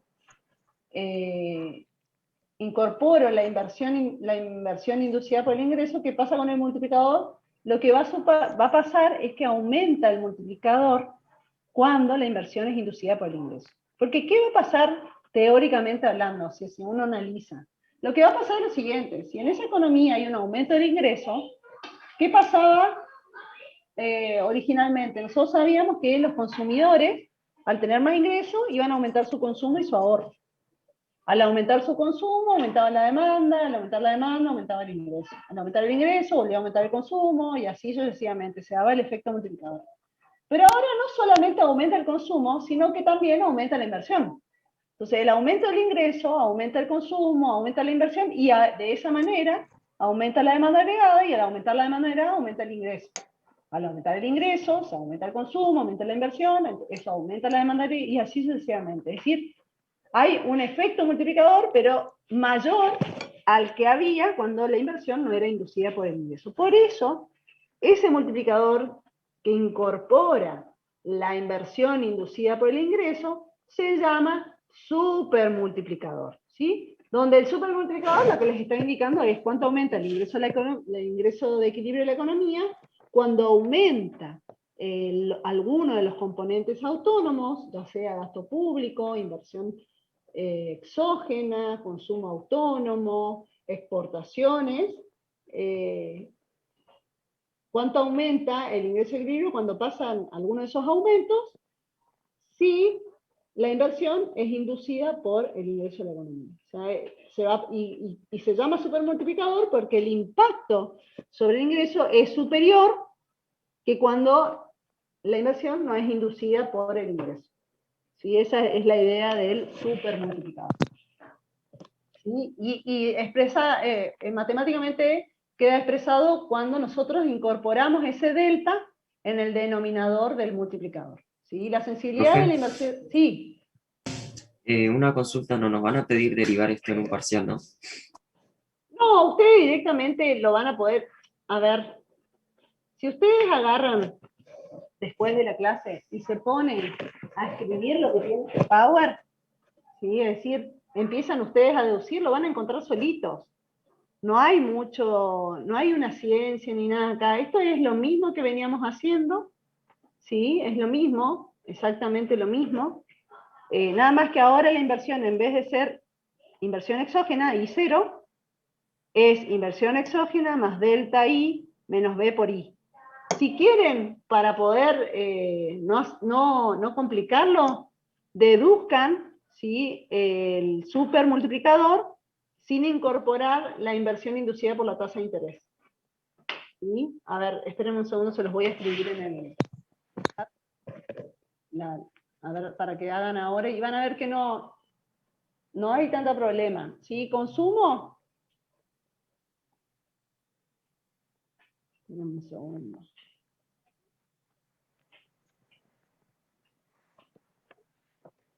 Vamos a hacerlo bien simple.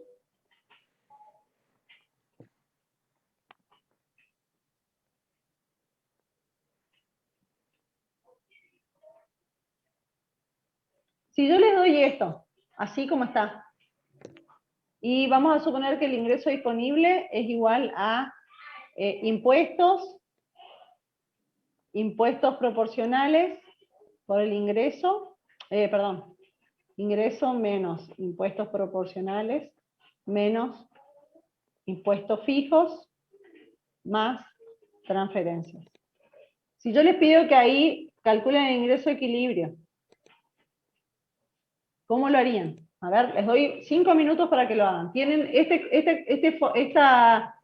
estructura económica es una economía cerrada. ¿Sí? Vamos a suponer que es una economía cerrada. A ver, calculen la demanda agregada y después, igual en la demanda agregada, el ingreso a la economía y deduzcan el multiplicador. A ver si lo pueden hacer. Les doy 5 minutitos. Está en el chat la consigna.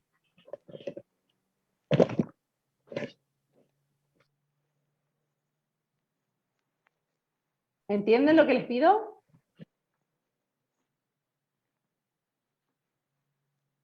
¿Podría volver a explicar de vuelta, profe?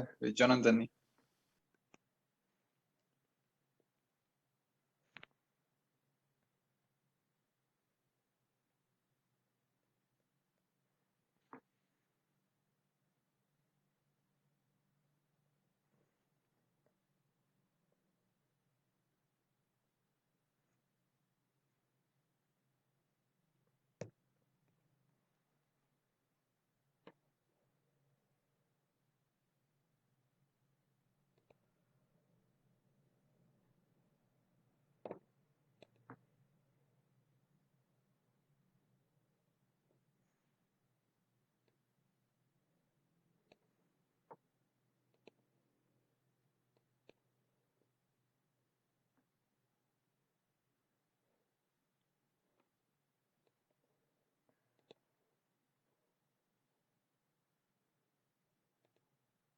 Profe, ¿usted está explicando?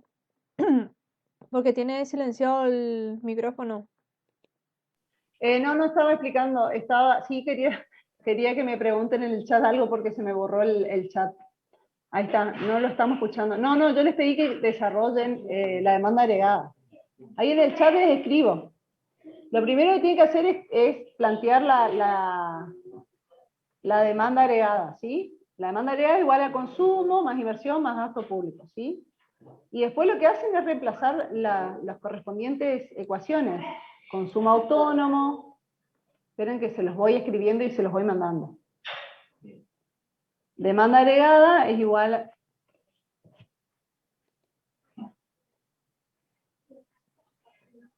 a consumo autónomo más una proporción del ingreso disponible, donde el ingreso disponible es ingreso menos impuestos proporcionales del ingreso por el ingreso menos impuestos fijos más transferencias, ¿sí? Y ahí más gasto público, más inversión, que es inversión exógena, más una proporción del ingreso. ¿Sí? Les queda así. Si abren bien el chat van a ver la ecuación completa. ¿Me siguen? Para que sepan que no es tan complicado deducir lo que el supermultiplicador. Entonces, después lo que hacíamos siempre era igualar los componentes autónomos. Por un lado, consumo autónomo, más menos una proporción de los impuestos fijos, más una proporción de las transferencias, más inversión exógena, más gasto público exógeno, ¿sí? Y después lo que hacíamos era reunir por el otro lado todo lo que depende del ingreso. Entonces le iba a quedar C por 1 menos T por el ingreso. Perdón, por 1 menos T. Esperen un minuto, que estoy haciendo macana, ahí está. Después me iba a quedar más C por 1 menos T por el ingreso, pero ahora incorporo la delta, entonces me queda más D, y todo eso multiplicado al Profe, ingreso. ¿Sí? nosotros no estamos viendo nada. No, porque se lo estoy mandando. Ahí porque subió, ok. Ahí está, lo que pasa es que voy escribiendo, bueno. a ver, ahí me quedó mal, pero un segundo, a ver. Lo estoy escribiendo en el chat. En todo caso ahora ahí quedó.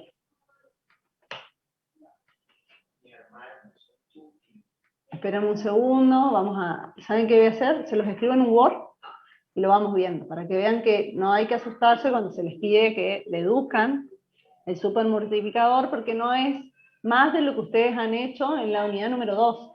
Nada más que ahora incorporamos a la inversión inducida por el ingreso, ¿sí? Miren, esperen un segundo. Ya estoy con ustedes y lo comparto para que puedan verlo. Esperen un segundo.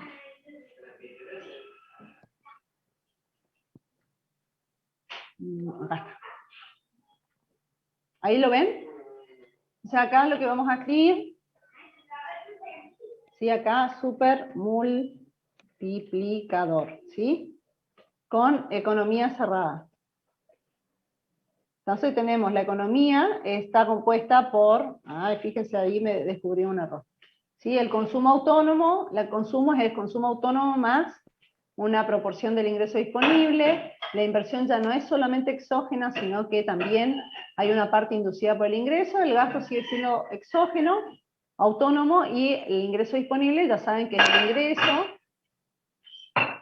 menos los impuestos proporcionales, menos los impuestos fijos, más las transferencias. Entonces, calcular el ingreso de equilibrio significa igualar el ingreso a la demanda agregada. Entonces lo primero que vamos a hacer es deducir la demanda agregada. O sea, es lo primero que vamos a hacer para simplificar. Después uno lo va haciendo todo junto. Entonces ustedes ahora saben que la demanda agregada es igual al consumo más la inversión más el gasto público. Y ustedes saben que el consumo tiene esta forma, este comportamiento, esta función de comportamiento. La inversión tiene esta función de comportamiento, y el gasto público es exógeno, ¿sí? Entonces, ¿qué dice acá? Fíjense que reemplacé nomás. Lo único que hago es reemplazar todas las funciones de comportamiento. Nada más que ahora no tengo solamente inversión exógena, sino que tengo además una proporción del ingreso, la inversión inducida por el ingreso. ¿Entienden? Sí, eso es lo que yo les... Bueno, entonces, una vez que hacemos, que tenemos expresado esto, lo que hacemos es juntar todos los componentes autónomos, y después, voy a borrar este que es el que me faltó, juntar todos los componentes autónomos, y después juntar todo lo que depende del ingreso. Y lo de que depende del ingreso, miren, para que ustedes vean de dónde sale esto, para que no se asusten. Profe, ¿nos Sí. faltaría B por I en la función de inversión? Ya está acá el D por I. Acá miren. Acá está el D por I. Y No, acá el está... B por I minúscula. Ah, no lo puse. Sí, falta, pero no lo puse para simplificar nomás. Sí, acá pueden poner el B por I, pero se lo saqué solamente para simplificar. ¿Sí? ¿Está? Ok. Está bien lo que me planteaste, pero es así como saqué la economía abierta, le saqué también la inversión inducida por la tasa de interés, solamente para que vean cómo ustedes pueden, con una explicación simple, mostrar lo que es el multiplicador, supermultiplicador. ¿Está? ¿Bien? Sí, profe. Bien, ahí está. Si ustedes desarrollan, les va a quedar así. ¿Sí? Esto lo tienen que sentarse y escribir en un papel e ir desarrollando. Y vayan viendo que les vaya quedando de esta forma. Entonces, una vez que tienen los componentes autónomos, por un lado, que le vamos a llamar A, ¿sí? Como están y después lo que hacen de esto que está acá, que es la distribución de la propensión marginal a consumir dentro del paréntesis y la inversión inducida por el ingreso, lo que hacen es sacar factor común, que es el ingreso, y les va a quedar de esta manera. La demanda agregada es igual a los componentes autónomos más la propensión marginal a consumir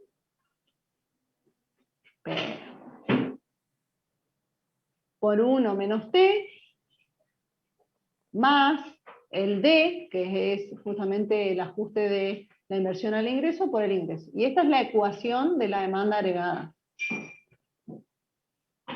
Para llegar ahí, yo jugué con la ecuación, saqué el paréntesis, ¿sí? Distribuí la propensión marginal a consumir dentro del paréntesis, empiezo a jugar con la ecuación y van a llegar a esto.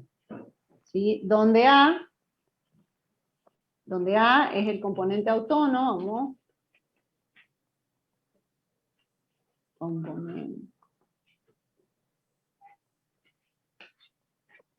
que es igual en este caso, en este ejercicio, a esto que está acá. ¿Sí? Entonces, para que tengan una referencia. ¿Sí? Una vez que yo tengo la demanda agregada, lo que hacía en el equilibrio era igualar el ingreso a la demanda agregada. Entonces ahí les queda, ingreso es igual a esto que acabamos de calcular, componente autónomo más C por 1 menos T más D por el ingreso. ¿Sí? Que es la demanda agregada, que vimos recién, que la tienen en el Word y que después la van a poder corroborar cuando ustedes desarrollen. ¿Sí? Una vez que tienen esto, ¿qué hacen? Despejan el ingreso de equilibrio. ¿Sí? Y ahí cuando despejan el ingreso de equilibrio les va a quedar que el ingreso de equilibrio es 1 sobre 1 menos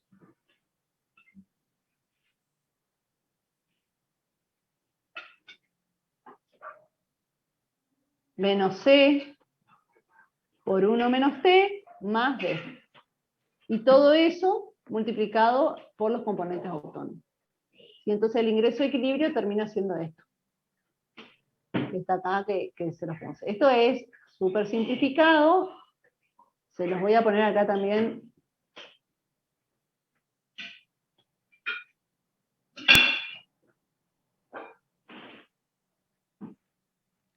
¿sí? Para que quede claro, y entonces les queda esto. ¿Qué diferencia hay con el ingreso de equilibrio cuando la inversión no es inducida por el ingreso? Es el siguiente. Ingreso de equilibrio sin inversión inducida por el ingreso, les quedaría de esta manera.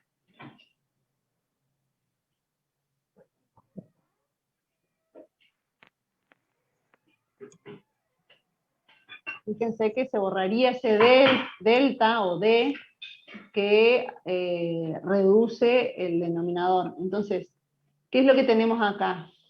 Cuando la inversión es inducida por el ingreso, el multiplicador aumenta. ¿Sí? ¿Por qué aumenta? Porque un aumento del ingreso genera un aumento del consumo y un aumento de la inversión. ¿Sí? Mientras que cuando el ingreso de la economía se calcula sin la inversión inducida por el ingreso, ¿sí? El multiplicador es más chico, ¿sí? ¿Sí? ¿Y qué estaría indicando esto? Que si aumenta el ingreso, esto genera un aumento solo del consumo, ¿sí? Entonces, el supermultiplicador se da, en este caso este es el supermultiplicador, se da porque cuando hay un aumento del ingreso, vamos a tener dos aumentos, tanto de la inversión como del consumo, mientras que cuando no hay esta parte inducida de la inversión con respecto al ingreso, el multiplicador es más chico, ¿sí? Porque solo hay un aumento del consumo. Por supuesto, ahí para explicar el multiplicador, ustedes tienen que explicar qué es el multiplicador. El multiplicador, acuerda que lo que está indicando es cuánto se multiplica el ingreso en la economía a partir de la relación que existe entre consumo e ingreso. ¿Sí? Eso es lo que vimos en la unidad número 2, que es lo que está marcado. Ahora, en esta unidad, cuando incorporamos la inversión inducida por el ingreso, lo que se produce son dos aumentos, tanto de la inversión como del consumo. Por eso se llama supermultiplicador. Pero los dos indican exactamente lo mismo. Están indicando cuánto aumenta el ingreso de equilibrio cuando aumenta uno de los componentes autónomos. Pero cuando incluimos inversión inducida por el ingreso, el multiplicador es mayor, ¿sí? Y lo llamamos supermultiplicador por eso nomás, porque es mayor y se generan doble aumento. ¿Entienden? Bueno, acá está la deducción simple de si les pedimos que deduzcan el supermultiplicador, lo que tienen que hacer es esto que está en el Word. ¿Sí? Es la única diferencia que hay con respecto al multiplicador que vimos originalmente es que incorporamos esto que está acá. Esto tener un término más que depende del ingreso que voy a incorporarlo en el multiplicador. ¿Entienden? Esto lo voy a guardar y se lo subo en el Power. ¿Alguien tiene una pregunta? Profe, ¿qué bibliografía nos sugiere para estudiar esta unidad? Como Mocheni, siempre les digo lo mismo. Blanchard y Pérez Henry está bien. Más el Power. Ah, bueno, dale. Profe, ¿el martes nosotros vamos a tener clases o no? Sí, sí van a tener repaso principalmente porque la semana que viene ya es el Ay, examen. sí. ¿Sí? Profe, ¿Estamos? entonces no se definió si se va a rendir jueves o viernes. Creería que va a ser viernes, chicos, para darles un tiempito más. ¿Sí? Se ha detenido. Todavía no definimos bien cómo va a ser el examen, pero jueves tenemos... Ah, está bien, bueno, entonces el viernes. El viernes a la hora de clases. 11:30. ¿Sí? Sí, exactamente. ¿Y van a mandar una lista para ver Vamos qué a, distribución de vamos a temas? hacer, sí, ¿O- vamos a hacer inscripción, sí, la metodología va a ser exactamente lo mismo, lo que no está definido todavía es el tipo de examen que vamos a tomar, ¿sí? Bueno, Sí, así, Profe, otra consulta. sí, dígame. ¿Desde qué parte va a entrar en este segundo parcial? Desde demanda de dinero. hasta lo que vimos hoy. Hasta lo que vemos hoy, exactamente. Perfecto. ¿Sí? La parte práctica esa de bonos y demás también, ¿no? Sí, exactamente. Perfecto, gracias. ¿Bien? Bueno, fíjense, bueno, ahí está un poquito más desarrollado el supermultiplicador. Este incorpora, fíjense, recién yo les desarrollé lo más simple posible como para que ustedes puedan entender que posiblemente no entendieron, pero ahora cuando se sienten y miren el desarrollo, vuelvan hacia la unidad número 2 en realidad, porque en definitiva fíjense que estamos viendo el modelo de la unidad número 2 de mercado de bienes, nada más que incorporamos la inversión inducida por el ingreso e incorporamos, en este caso, fíjense, el resto del mundo. ¿Sí? Para lo que hice recién, yo lo que hice fue simplificar lo máximo posible para que entiendan que es lo mismo. ¿Sí? Y acá está expresado por qué es un supermultiplicador, porque en el denominador incorporamos, ¿sí?, la sensibilidad de la inversión a las variaciones del ingreso, y eso hace que el denominador disminuya y entonces el cociente aumenta. ¿Estamos? Y acá están los factores que van a cambiar ese multiplicador, que en el slide está llamado como alfa, ¿sí?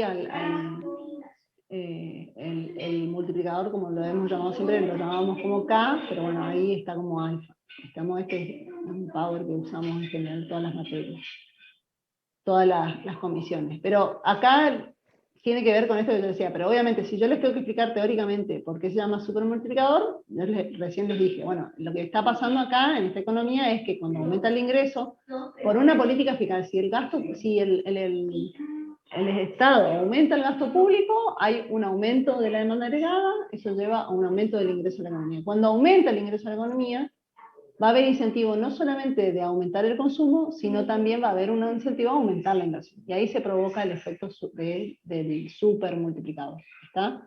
Esa es la idea de lo que nosotros llamamos supermultiplicador, que ahora no solamente aumenta el consumo, sino que también aumenta la inversión. ¿Sí? Y eso significa que va a haber un multiplicador mayor, ¿sí? Y ahí ustedes lo pueden calcular incluyendo esos números. Bueno, análisis gráfico, ¿sí? Acá estaría el análisis gráfico. ¿Qué pasa con la pendiente? Fíjense que la pendiente es mayor porque incorporamos un nuevo concepto, el D, en la pendiente de la demanda, y eso también nos lleva a tener un mayor nivel de ingreso. La inversión inducida aumenta el efecto multiplicador y también aumenta el ingreso a la economía. El mismo gráfico, nada más que incorporamos. Bien, ¿alguno tiene alguna pregunta? Con respecto a los prácticos con inversión inducida por ingreso, les vuelvo a repetir, no hay muchos inconvenientes respecto al desarrollo del ingreso equilibrio, porque ustedes van a tener los datos y lo que tienen que hacer es jugar con las ecuaciones como que acá están en forma de letras, pero si ustedes a esas letras le dan números, lo que van a encontrar es un valor numérico, ¿sí? Van a ir deduciendo y van a encontrar un valor numérico, que es lo mismo, perdón que repita, pero para que ustedes queden tranquilos de que es lo mismo que se ha hecho en la unidad número 2 cuando trabajamos mercado de bienes. ¿Sí? Bien, y vamos a introducirnos un ratito, en estos minutos que quedan, en economía abierta, ¿sí? Un poquito algunos conceptos, como para que nos quede menos para las clases que nos quedarían después del segundo parcial, ¿sí? Porque son todos temas que van a entrar dentro de, o sea, lo que nos quede por desarrollar van a entrar para el recuperatorio. Vamos a desarrollar un poquito en los minutos que quedan, como para que no quede tanto, ¿sí? Bueno, En esta parte del programa lo que hacemos es incorporar esta economía a la economía del resto del mundo. O sea, hacemos una economía abierta. Nosotros habíamos trabajado hasta hace un ratito con economía cerrada, ¿sí? Pero cuando yo hablo de la economía, lo que tenemos es que el mercado empieza a interactuar con el resto del mundo, ¿sí? Y aparecen nuevas variables como el tipo de cambio real, las exportaciones, las importaciones, la movilidad de capitales, ¿sí? Todo lo que va a generar son cambios en las condiciones de equilibrio. Empieza a haber nuevos problemas, porque lo que pasa en el resto del mundo también me va a repercutir en el país, ¿sí? Y como dice ahí, lo que estamos haciendo es complejizar el análisis. Siempre que vamos eliminando supuestos, porque acá lo que estoy haciendo es dejar de suponer que la economía es cerrada, lo que estoy haciendo es complejizar el análisis. Algunos supuestos a tener en cuenta, ¿sí? Bueno, lo primero es que la economía empieza a comerciar con otros países, con otras economías. Vamos a tener dos tipos de economías, la economía pequeña, que vamos a hacer la economía que estamos analizando, y el resto del mundo, que sería la parte más, o sea, lo que tendría más poder de decisión, que sería una economía pequeña, aquella en la cual su nivel de actividad, precio y tasa de interés no afecta al resto del mundo. Y vamos a suponer que las variables del resto del mundo son exógenas, ¿sí? Y las vamos a representar con un asterisco, ¿sí? Bueno, ¿qué significa exógena? Que vienen determinadas por el modelo, ¿sí? No son determinadas por el modelo. Bien, dentro de, cuando nosotros estudiamos economía abierta, vamos a incorporar el concepto de balanza de pagos, que la balanza de pagos es un instrumento estadístico donde se registran todas las transacciones entre residentes y no residentes del país. ¿Sí? Y hay dos cuentas principales, que son la cuenta corriente, donde va a estar lo que nosotros llamamos la balanza comercial, que es compra y venta de bienes, ¿sí? Va a estar la balanza de servicios, ¿sí? Donde se intercambian servicios, y después está la cuenta capital, donde se registran la compra y venta de activos y acciones y bonos, ¿sí? Lo que vamos a enfocarnos más principalmente es en la balanza comercial, que es la diferencia entre exportaciones e importaciones. Y después también incorporamos el tipo de cambio. ¿Qué es el tipo de cambio? Es el precio de una moneda extranjera. En este caso siempre hablamos del tipo de cambio, el precio del dólar, ¿sí? Y cuando hablamos del precio del dólar estamos hablando del tipo de cambio, ¿sí? Al cual uno puede acceder a una unidad de moneda, a una unidad de dólar, ¿sí? Y hay distintos tipos de sistemas, ¿sí? Hay, los dos extremos son el sistema de tipo de cambio fijo y el sistema de cambio flexible, ¿sí? ¿Qué es el sistema de cambio fijo? Es cuando en el mercado de cambio se establece un determinado precio, se regula, ¿sí? Se fija un precio y el Banco Central se enfoca a mantener ese tipo de cambio. Compra y vende divisas para mantener ese tipo de cambio. Cuando una economía tiene sistema de tipo de cambio fijo, el Banco Central pierde el poder de política monetaria y solamente se encarga de mantener el tipo de cambio. Y en el otro extremo, ¿sí? El tipo de cambio fijo vale un peso, un dólar, un peso, el Banco Central se enfoca en mantener esa paridad. Y el sistema de tipo de cambio flexible es cuando el Banco Central deja que el mercado funcione libremente y se ajusta el tipo de cambio al juego de la oferta y de la demanda. Si no hay intervención del mercado. Acá, cuando el sistema de tipo de cambio es flexible, el Banco Central puede aplicar políticas monetarias para generar un determinado impacto en la economía.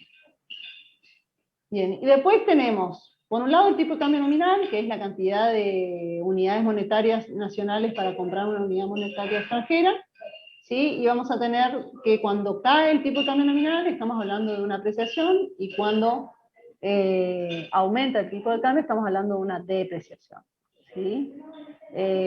Cuando se dice apreciación, el tipo de cambio es flexible; cuando se dice depreciación, el tipo de cambio es flexible, como dice la Filmino. Y cuando hay tipo de cambio fijo, que lo que hace el Banco Central es mantener un determinado tipo de cambio, si hay un cambio en ese nivel fijo determinado, se llama revaluación cuando cae y devaluación cuando sube, ¿sí?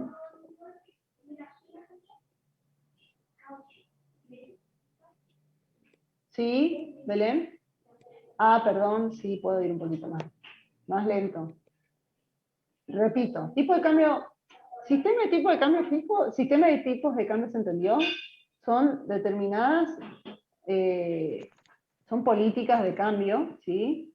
Que definen un modelo de economía, ¿sí? Las economías pueden tener distintos tipos de sistema de cambio, ¿sí? Los fijos, el sistema de tipo de cambio fijo es cuando el Banco Central interviene en el mercado de bienes, de divisas, perdón, y mantienen una paridad, ¿sí? Por ejemplo, les dije, un peso, un dólar. El Banco Central se enfoca en mantener ese nivel de divisas. ¿Sí? Y cuando hablamos de mercado de divisas, como todos los mercados, va a haber una oferta y una demanda, ¿sí? Los oferentes de divisas son los exportadores, y los demandantes de divisas van a ser los importadores.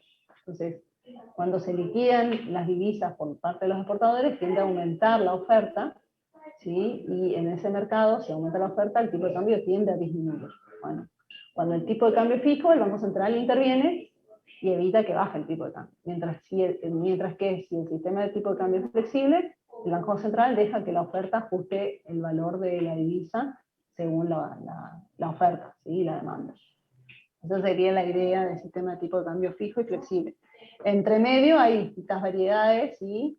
De flotación sucia, donde el Banco Central interviene dentro de una banda, ¿sí? Y solamente interviene cuando se acerca a los límites.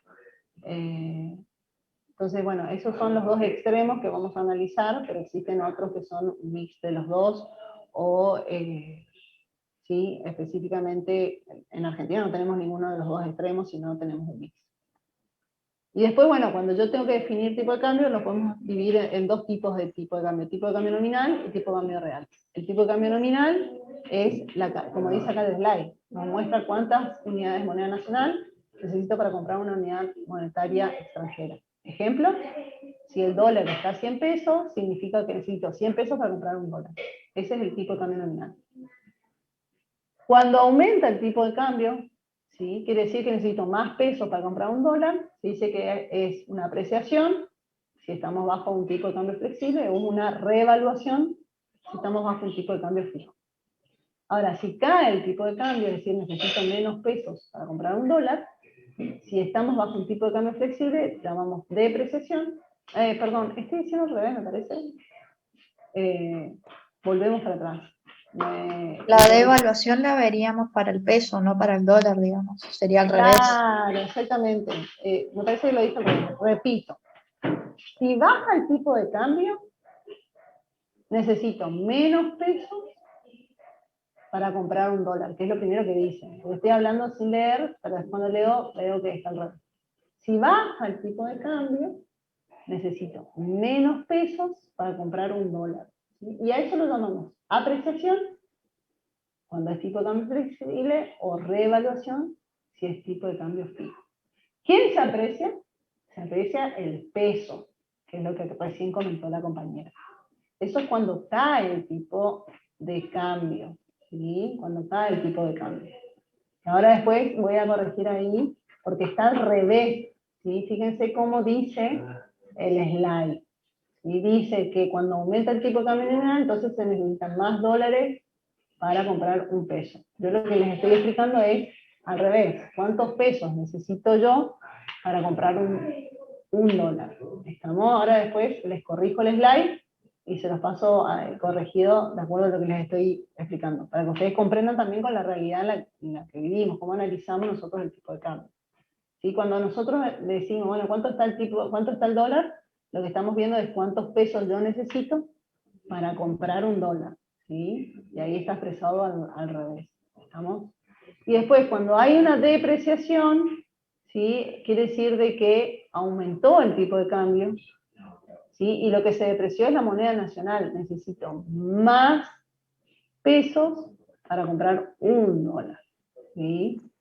Estamos, así sería el análisis. No está mal lo que dice el Powell, está bien, pero para que comprendan les voy a agregar el análisis inverso, de acuerdo a lo que dice la parte de arriba de cada una de los análisis de cambio de tipo de cambio. ¿Estamos? Entonces, la forma de llamar un aumento del tipo de cambio generalmente es la depreciación del peso en este caso. ¿Y por qué? Porque se deprecia el peso porque vale menos el peso, necesito mucho más peso para comprar un dólar. Entonces le llamamos una depreciación. Ahora, si yo ahora necesito cada vez menos peso para comprar un dólar, voy a estar hablando que la moneda nacional se apreció, se abarató el dólar o se encareció el peso, ¿sí? Es como, depende de cómo uno lo analice, cómo lo vamos a interpretar, ¿sí? ¿Estamos? ¿Bien?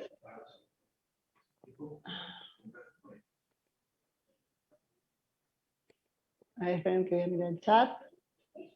Yo ahora después les voy a agregar ahí en ese slide, antes de subirle,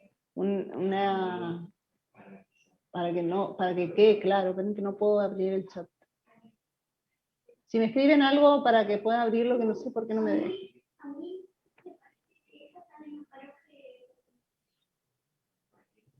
A ver, esperen un segundo que... Ahí está. Perdón. Le pregunto, Ahí está. no, profe. Ahí pude ir. La revelación, ¿de qué moneda sería? Claro, por eso. Cuando nosotros, por eso es importante esa pregunta que hizo Belén. La revaluación, ¿de qué moneda sería? Vamos a analizarla desde el país pequeño, ¿sí? Vamos a analizar justamente cuántos pesos yo necesito para comprar un dólar. Entonces, si yo necesito cada vez menos pesos para comprar un dólar, estaríamos hablando de apreciación o revaluación del peso, ¿sí? Del peso. Que sería lo contrario en los dólares, ¿sí? Ahora, si yo estoy diciendo, bueno, necesito cada vez más pesos para comprar un dólar, lo que se está dando es una depreciación o devaluación del peso. Y lo contrario va a pasar con el dólar. ¿Sí? Yo creo que eso es la idea del power, lo que quiere decir el Profe. power. Sí.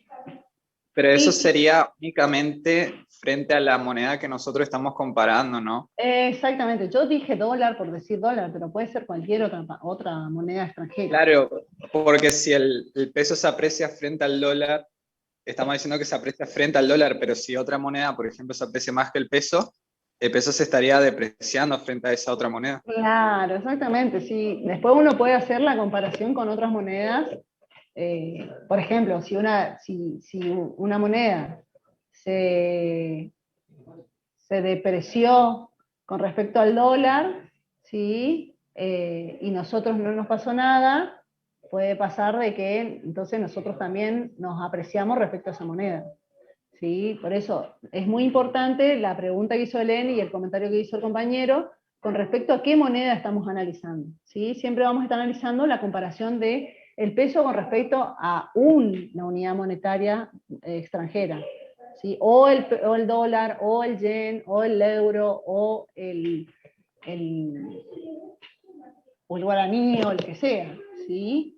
O sea, siempre vamos a elegir una unidad de moneda extranjera para poder comparar y decir si se apreció o depreció respecto a esa moneda. ¿Sí? Por eso, pero después de ahí también se puede comparar con otras monedas, ¿sí? Pero bueno, se hace un poco más complejo el análisis. Nosotros siempre vamos a suponer de que comparamos con una sola moneda extranjera. ¿Ah? ¿Pero quedó claro? Sí, profe. Bien. Bueno, y después está acá lo que se llama el tipo de cambio real, que es lo que nos indica cuántas unidades de bien nacional necesita para comprar un bien extranjero. Eso es lo que nos indica el tipo de cambio real. ¿Y cómo se calcula el tipo de cambio real? Bueno, el tipo de cambio real está ahí al final, ¿sí? de ese esquema de relaciones, y se calcula como tipo de cambio nominal por el precio en el resto del mundo dividido el precio nacional. Eso nos da el tipo de cambio real. ¿Sí? Hay un ejemplo, ¿sí? Si un bien extranjero sale $100.000, ¿sí? 100.000 dólares, y